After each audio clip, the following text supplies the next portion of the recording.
Dear students of LLB second year, जैसा कि आप जानते हैं कि कॉन्स्टिट्यूशन के फंडामेंटल राइट्स पे लेक्चर चल रहे हैं और इस सीरीज में जो नेक्स्ट टॉपिक है वो है reasonable restrictions on freedom of speech and expression, यानी वाक एवं अभिव्यक्ति की स्वतंत्रता पर किन आधारों पर रोक लगाए जा सकते हैं। तो 19(1)A में आपने देखा कि right to freedom of speech and expressions थे, जिसमें कई सारे केसेस के हवाले से ये बताया गया कि स्पीच एंड एक्सप्रेशन के अंदर बेसिकली क्या क्या चीज़ें शामिल हैं। और साथ में ये भी आपने पढ़ा कि any right is not an absolute right, तो restrictions can be imposed but restrictions should be on reasonable ground and reasonable grounds are provided under article 19 sub clause 2। तो 19(2) में कौन से आधार दिए गए हैं, किन आधारों पर restrictions impose किए जा सकते हैं, उसकी हम आज चर्चा कर लेते हैं। तो freedom of speech and expressions as given under article 19(1)A is not an absolute right but restrictions may be imposed on the following grounds as provided under article 19 sub clause 2। तो 19(2) के जो आधार दिए गए उन्हीं आधारों पर रोक लगाए जा सकते हैं। उसके अलावा किसी अन्य आधार पर अगर किसी भी तरह का रोक लगाया गया तो वो चैलेंजेबल है कोर्ट में, और कोर्ट उसको ज़्यादातर उसको एग्जामिन करने के बाद उसको अनकॉन्स्टिट्यूशनल डिक्लेयर कर देती है। तो राइट कौन कौन से ग्राउंड्स है? सबसे पहले नंबर 1 आप देख रहे हैं कि सिक्योरिटी ऑफ स्टेट, और दूसरा है friendly relations with foreign states, तीसरा है पब्लिक ऑर्डर या लोक व्यवस्था, डिसेंसी और मॉरलिटी यानी शिष्टता, कंटेम्प्ट ऑफ कोर्ट यानी न्यायालय अवमान, डिफेमेशन यानी मानहानि, इंसाइटमेंट टू एन ऑफेंस यानी किसी अपराध के लिए उद्वेलित करना, sovereignty and integrity of the India, तो भारत की एकता और अखंडता। तो इस तरह से ये 8 ग्राउंड्स दिए गए हैं जिन आधारों पर ही 19(1)A में जो दिए गए freedom of speech and expression है उस पर किसी तरह का कोई रेस्ट्रिक्शन लगाया जा सकता है। अब इसके थोड़े से डिटेल देखते हैं क्या है। The grounds which are mentioned, यहाँ पे एक वर्ड ग्राउंड्स छूट गया है।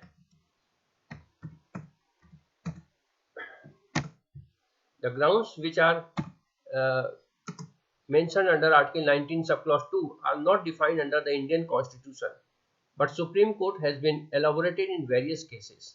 तो जैसा कि आप देख रहे हैं कि ये जो 8 ग्राउंड्स दिए गए हैं जो पहले हमने बताए, उनको उसका अर्थ क्या है ये कॉन्स्टिट्यूशन में डिफाइन नहीं किया गया है। और जैसा कि आप जानते हैं कि जब भी कोई मैटर ऑफ इंटरप्रिटेशन होता है तो वो काम कौन करता है? वो काम सुप्रीम कोर्ट करती है। तो यहाँ पर भी सुप्रीम कोर्ट ने इनको डिफाइन करने का काम किया है जो अलग अलग केसेस में है। तो therefore we have to study some decided case which are as follows. तो इसलिए हमें जो कुछ केसेस है उसको स्टडी करनी होगी ताकि इन ग्राउंड्स के क्या मीनिंग है इसको हम समझ सकें। तो जो सबसे पहला है सिक्योरिटी ऑफ स्टेट, इसका अर्थ क्या है और इसमें कौन से केसेस में सुप्रीम कोर्ट ने अपनी ओपिनियन दिए। The expression security of state refers to serious and aggravated form of public disorder such as rebellion, waging war against the state instructions. तो सिक्योरिटी ऑफ स्टेट यानी राज्य के लिए खतरा, राज्य की सुरक्षा का सवाल कब पैदा होता है? ये तब पैदा होता है जबकि कोई बहुत ही गंभीर और बहुत ही खतरनाक तरीके का पब्लिक डिसऑर्डर पैदा हो जाए, यानी जनता के बीच अशांति उत्पन्न हो जाए जैसे, लेकिन ये पूरे स्टेट के लिए हो, यानी स्टेट का मतलब भारत राज्य स्टेट का मतलब यहाँ नैरो सेंस में कोई यूपी बिहार बंगाल राजस्थान नहीं, स्टेट का मतलब जो राज है, राज के खिलाफ यानी भारत के खिलाफ। अगर छोटा मोटा कोई होता है तो उसको हम दंगा में कवर करते हैं, सिक्योरिटी ऑफ स्टेट के अंतर्गत नहीं आता है। जैसे एग्जाम्पल के तौर पर अभी पिछले दिनों दिल्ली में आपने देखा कि 3-4 दिन दिल्ली जली और खूब हंगामा हुआ, लेकिन ये एक लॉ एंड ऑर्डर का मामला है, इसको हम आर्म रिवेलियन नहीं कर सकते। लेकिन 84 में जैसा सिख दंगे के दौरान इंदिरा गांधी की डेथ के बाद जो सैनिक वहां से विद्रोह करके भागे थे, वो एक तरह का आर्म रिवेलियन था। तो सबसे बड़ी चीज ये समझने की है कि सिक्योरिटी ऑफ स्टेट या राज्य की सुरक्षा को कब खतरा होता है। अगर पूरे भारत के किसी छोटे से हिस्से में कोई दंगा हो जाए, बवाल हो जाए, बलवा हो जाए, तो इसको सिक्योरिटी ऑफ स्टेट नहीं कहा जा सकता। ऐसा जो ओपिनियन है ये सुप्रीम कोर्ट ने state of Bihar versus Shailendra Devi 1952 के केस में एक्सप्लेन किया था। तो इसके आधार पर ये कह सकते हैं, thus the security of state may be endangered by crimes of violence intended to overthrow the government, waging of war and rebellion against the government, external aggression। तो इतनी चीजें हैं। पहली बात तो कोई हिंसा, क्राइम ऑफ वायलेंस हो, हिंसात्मक अपराध हो, इंटेंडेड टू ओवरथ्रो गवर्नमेंट, जो कि गवर्नमेंट को सत्ताच्युत करने के इरादे से किया गया हो, वेजिंग ऑफ वार और रिवेलियन अगेंस्ट द गवर्नमेंट, राज्य के खिलाफ, सरकार के खिलाफ कोई विद्रोह हो, विद्रोह करने के हिसाब से कोई वॉर किया जाए,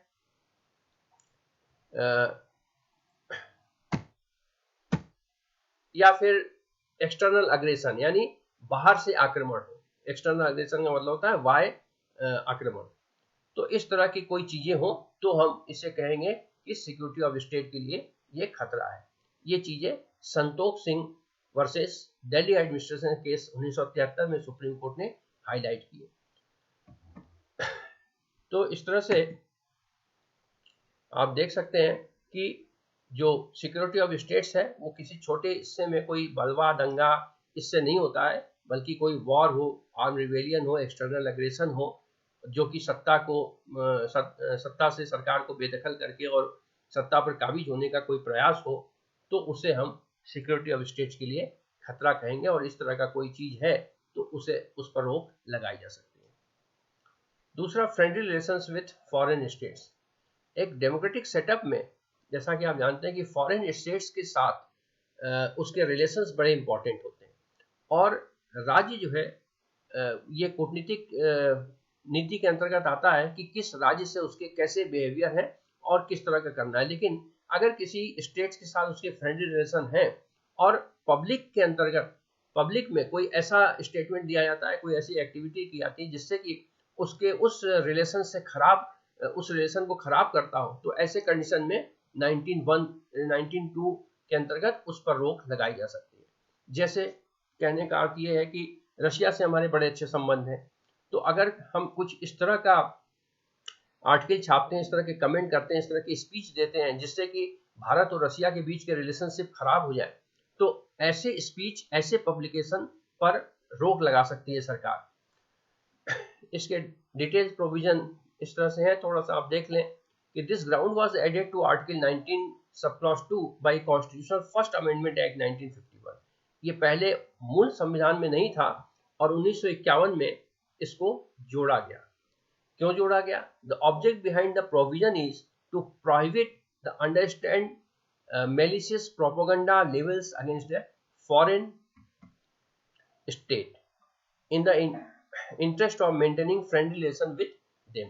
जब भारत आजाद हुआ था उस वक्त की सिचुएशन कुछ अलग ढंग की थी, और भारत पाकिस्तान अलग होने के बाद कुछ ग्रुपिंग हो गए थे, और ग्रुपिंग के अंतर्गत बहुत सारे लोग बड़े खुल के आलोचना भी करते थे।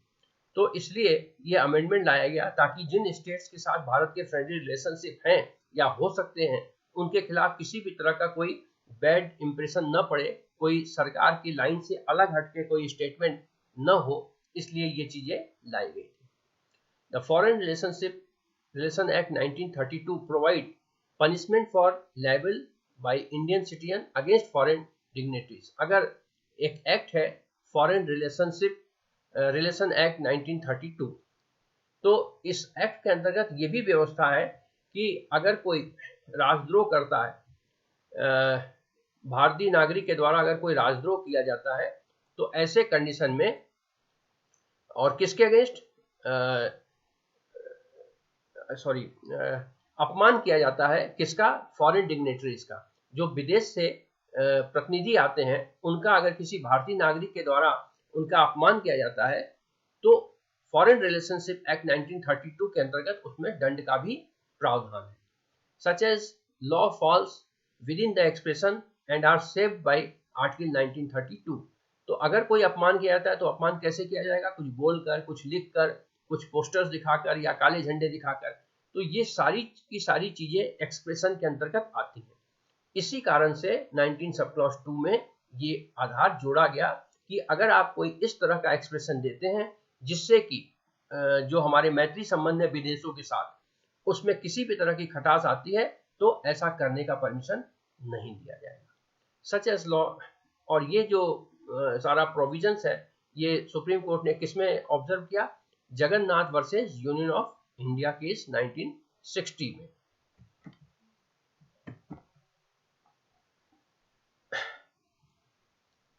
इसी तरह से तीसरा है पब्लिक ऑर्डर यानी लोक व्यवस्था। लोक व्यवस्था आप जैसा कि जानते हैं सीआरपीसी के अंतर्गत गवर्न होता है, लॉ एंड ऑर्डर का मैटर है और स्टेट के अंतर्गत आता है। लेकिन ये भी बाद में जोड़ा गया, मूल संविधान में नहीं था। ये 1951 में ये भी फर्स्ट अमेंडमेंट के माध्यम से जोड़ा गया। As equal to Romesh Thapar versus state of Madras case wherein the apex court rejected the contention that public order was covered by expression security of state। तो यहाँ पर जैसा कि अभी सिक्योरिटी ऑफ स्टेट बताते समय मैंने कहा कि पब्लिक ऑर्डर और सिक्योरिटी स्टेट अलग अलग चीजें हैं। तो रोमेश थापर के केस के बाद इन चीजों को जोड़ा गया ये अलग करने के लिए कि भाई सिक्योरिटी ऑफ स्टेट का मामला अलग है और पब्लिक ऑर्डर अलग है। अगर मान लीजिए कि अजमेर के किसी एक पर्टिकुलर, जैसा कि मैंने दिल्ली वाला एग्जांपल बताया कि पर्टिकुलर दिल्ली के वो भी एक पर्टिकुलर थाने के क्षेत्र में अगर कोई बलवा हो गया, कुछ दुकानें जला दी गई, कुछ लोग के बीच आपस में मुठभेड़ हो गई, तो इसको हम सिक्योरिटी ऑफ स्टेट नहीं कह सकते। ये एक पब्लिक ऑर्डर का मैटर है जो स्टेट गवर्नमेंट के अंतर्गत आता है, लॉ एंड ऑर्डर का मैटर आता है। तो सिक्योरिटी ऑफ स्टेट और पब्लिक ऑर्डर इसको डिफाइन करने के लिए, अलग अलग डिफाइन करने के लिए दोनों ग्राउंड अलग अलग जगह पर जोड़े गए हैं जहां की ये क्लियर किया गया है। तो ये एक लॉ एंड ऑर्डर का मैटर है। The court held that concept of public order was wider than security of state. ये सिक्योरिटी ऑफ स्टेट के मुकाबले काफी व्यापक है। पब्लिक ऑर्डर किसी भी छोटी सी चीज से हो सकता है। रोड पे कोई एक्सीडेंट हो गया और एक्सीडेंट के बाद कुछ लोग इकट्ठा हो गए और जिसने एक्सीडेंट किया बस वाले को या कार वाले को, उसको उन्होंने पीट पाट दिया और उससे माहौल टेंस हो गया, तो ये भी पब्लिक ऑर्डर डिस्टर्बेंस है। लेकिन हम इसे सिक्योरिटी ऑफ स्टेट के लिए खतरा नहीं कर सकते। दो restrictions can be imposed on utterance that have tendency to lead the disorder, but it is necessary that there must be, अगर कोई पब्लिक ऑर्डर को डिस्टर्ब होता है तो वहां पर हम क्या करते हैं, कर्फ्यू लगा देते हैं, 144 लागू कर देते हैं, किसी का घर से निकलना बंद कर देते हैं। तो ऐसे कंडीशन में लोगों के फंडामेंटल राइट तो वायलेट होते हैं, लेकिन ये फंडामेंटल राइट का वायलेशन जस्टिफाइड है अगर पब्लिक ऑर्डर को मेंटेन रखना है तो इसलिए 19 सब क्लॉज 2 में इसको जोड़ा गया। Reasonable and proper nexus relationship between restriction and public order, तो ये पिछले वाले स्लाइड की कंटिन्यूएंसी में है। दो restrictions can be imposed on utterance that have tendency to lead the disorder, but it is necessary that there must be reasonable and proper nexus or relationship between the restriction and public order। तो जो restrictions लगाए गए हैं और जो public order को maintain करने के लिए जिन बातों की आवश्यकता है उन दोनों के बीच में एक आपस में नेक्सस होना चाहिए, रिलेशनशिप होना चाहिए।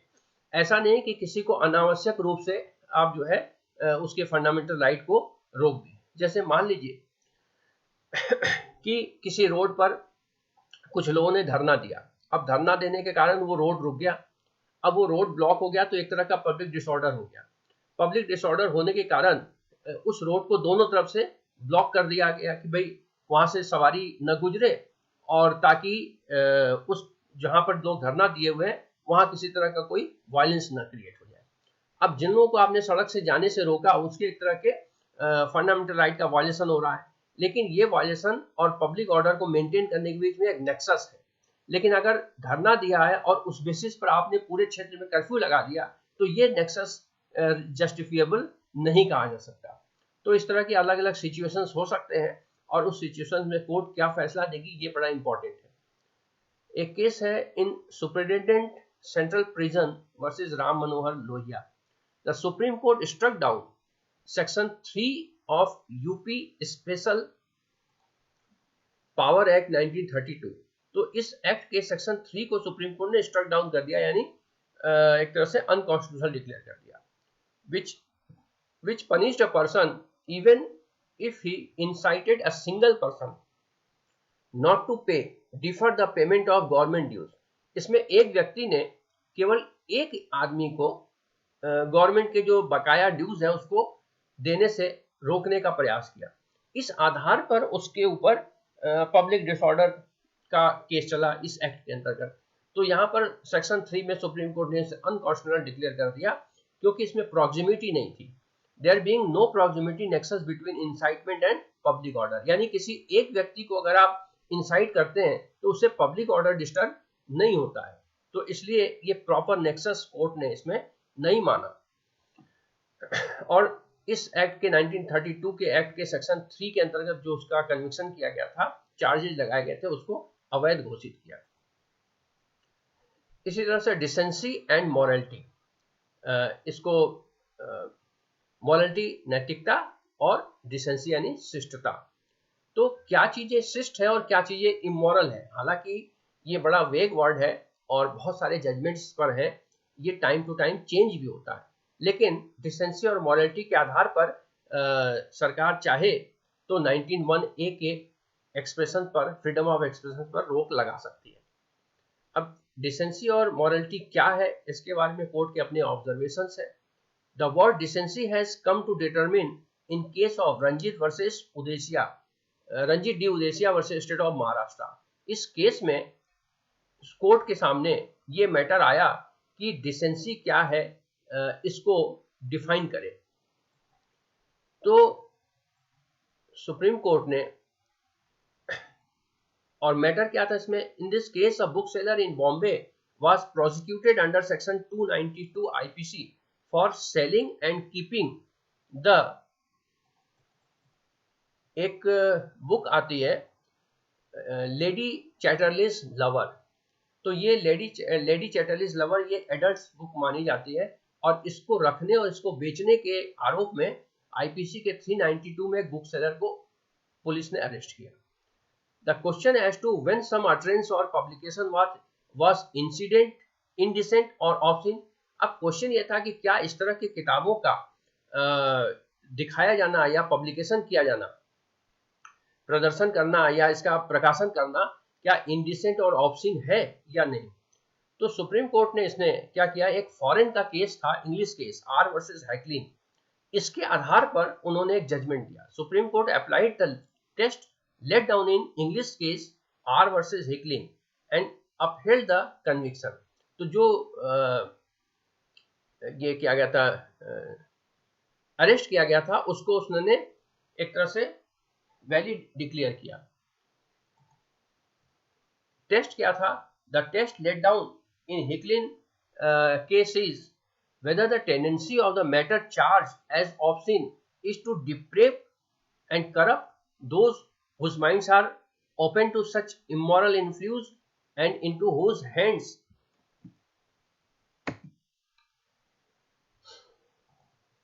publication of this sort may fall. इस हिकलिन के केस में कोर्ट ने ये कहा कि किसी चीज को हम डिसेंसी इंडिसेंट कब कहेंगे, जबकि जो व्यक्ति उसे देख रहा है या जिसके हाथ में है, उसको देखने के बाद क्या उसके दिमाग पर उसका इफेक्ट होता है. अगर मान लीजिए कि, और जिसके लिए वो बना है, जिसके लिए बनाया गया है, अगर मान लीजिए कि कोई इस तरह का कोई चीज है और कोई पागल व्यक्ति देख रहा है जिसको कुछ समझ में नहीं आता, इडियट है, तो क्या उसके दिमाग पर इसका असर पड़ेगा? शायद नहीं. या कोई बच्चा है जो 2 साल 3 साल का है, जो कुछ भी नहीं समझता, क्या उसके दिमाग पर इसका असर पड़ेगा? शायद नहीं. लेकिन अगर वो एक 17 साल के बच्चे पर, जो अभी एडल्ट नहीं है, उसके मस्तिष्क को वो जरूर खराब कर सकता है. तो इसलिए उस कंडीशन में इंडिसेंट कहा जाएगा. लेकिन अगर एक एडल्ट है जिसके लिए ही वो बनाया गया है, उसके दिमाग पर पड़ता है, तो शायद उसे ऑप्शन नहीं कहा जाएगा. तो इस तरह की ये मैटर बहुत डिस्प्यूटेड है और टाइम टू टाइम अलग अलग चीजों को देखकर ये डिसाइड किया जा सकता है। साथ में ये भी है कि कोई भी इस तरह का जो मैटर है वो टाइम के साथ, सोसाइटी के साथ, कल्चर के साथ चेंज होता है।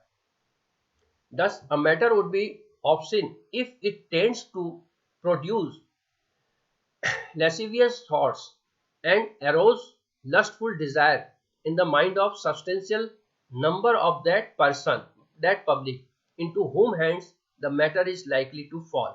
जिसके हाथ में वो पढ़ने वाला है उसके माइंड को वो लस्टफुल अगर बनाता है तो उस कंडीशन में इसे ऑब्सिन कहा जा सकता है। The detail guideline as to obscenity can be observed in Director General versus DD versus आनंद पटवर्धन। ये केस है जिसमें ऑब्सनिटी को बहुत डिटेल में सुप्रीम कोर्ट ने उसके प्रॉपर्टीज को बताए हैं। तो अगर आपको बहुत डिटेल में जाना है तो इस केस को देख सकते हैं। The concept of decency differs from place to place, from time to time and from culture to culture. जो मैं पहले आपको बता चुका हूँ कि डिसेंसी एक ऐसी चीज है जो कि स्थान स्थान के परिवर्तन से समय समय पर और कल्चर टू कल्चर ये अलग अलग डिफर करता है। अगर यहाँ पे आपको एक फैक्ट आपको ध्यान हो तो बहुत पहले सन 50 के आसपास एक फिल्म आई थी संगम, और जिसमें एक फिल्म की जो हीरोइन थी उसका एक स्विम सूट में एक शॉट फिल्माया गया था और उसके बेसिस पर सेंसर बोर्ड ने उसको ए सर्टिफिकेट इशू कर दिया था। लेकिन आज की तारीख में जो आप फिल्म देख रहे हैं उस फिल्म में बहुत सारे, उसके मुकाबले बहुत सारे ज्यादा ऑप्शंस हैं, लेकिन आज वो ए सीन के साथ नहीं बल्कि यू सर्टिफिकेट्स के साथ जारी होता है। तो ये समय का परिवर्तन है, समय के साथ सोसाइटी के मॉरलिटी में चेंज आया है। इसी तरह से प्लेस टू प्लेस, अगर एक बहुत ही हॉली प्लेस पे आप जाएंगे जहां पर कि पूरे कपड़े पहनने का कल्चर है, वहां पर अगर कोई कम कपड़े पहनता है तो उसको ऑप्शन समझा जाएगा। लेकिन अगर आप इंग्लैंड के माहौल में जाएं या फिर फ्रांस के माहौल में जाएं जहां पर कि कम कपड़े पहनने का कल्चर ही है तो वहां पर इसको ऑप्शन नहीं माना जाएगा। इसी तरह से कल्चर टू कल्चर, अब जैसे आदिवासी क्षेत्र में अगर आप चल जाएं तो आदिवासी क्षेत्र में लगभग लोग 50% से ज्यादा बिना कपड़ों के होते हैं, लेकिन यही तो वहां पे इसे ऑप्शन नहीं माना जाता। लेकिन अगर दिल्ली के सड़कों पर कोई इस तरह से 50% लगभग कपड़े पहन के घूमे तो वहां पर इसे ऑप्शन समझा जाएगा। तो इसलिए ऑप्शनिटी क्या है और ऑप्शनिटी के आधार पर ही डिसेंसी तय होता है। तो डिसेंसी, इंडिसेंसी, ऑप्शनिटी, ये सारी चीजें person to person, place to place, time to time and culture to culture differ करता है। इसलिए इस पर कोई कॉन्क्रीट जजमेंट, एक जजमेंट आ गया और उसके जजमेंट हमेशा के लिए लागू हो, ऐसा पॉसिबल नहीं है। तो इस तरह से नेक्स्ट टॉपिक जो है कंटेम्प्ट ऑफ कोर्ट है। क्योंकि ये लेक्चर काफी बड़ा हो गया तो मैं 8 में से 4 को हमने डिस्कस कर दिया, 5, 6 और 7, 8 ये नेक्स्ट लेक्चर में हम इसको डिस्कस करेंगे, अदरवाइज ये लेक्चर बहुत लंबा आ जाएगा। Okay, all the best. या थोड़ा सा है, ठीक है, देख ली। The expression contempt of court is defined in the contempt of court act 1971। Section 2A of the act provides the contempt court may be civil contempt and criminal contempt. Contempt of court क्या है, इसको constitution में तो define नहीं किया गया है, लेकिन कंटेम्प्ट ऑफ कोर्ट एक्ट 1971 अलग से एक्ट है और उसके सेक्शन 2A में कंटेम्प्ट ऑफ कोर्ट को डिफाइन किया गया है कि क्या है। कंटेम्प्ट ऑफ कोर्ट तब होता है जबकि बिना किसी एकेडमिक ग्राउंड के आप न्यायालय के निर्णय को या न्यायालय के जजेस को आप किसी भी तरह से कंडेम करते हैं तो ये कंटेम्प्ट ऑफ कोर्ट की कैटेगरी में आता है। तो इसको हम नेक्स्ट लेक्चर में कंटिन्यू करेंगे। Okay, all the best, thank you.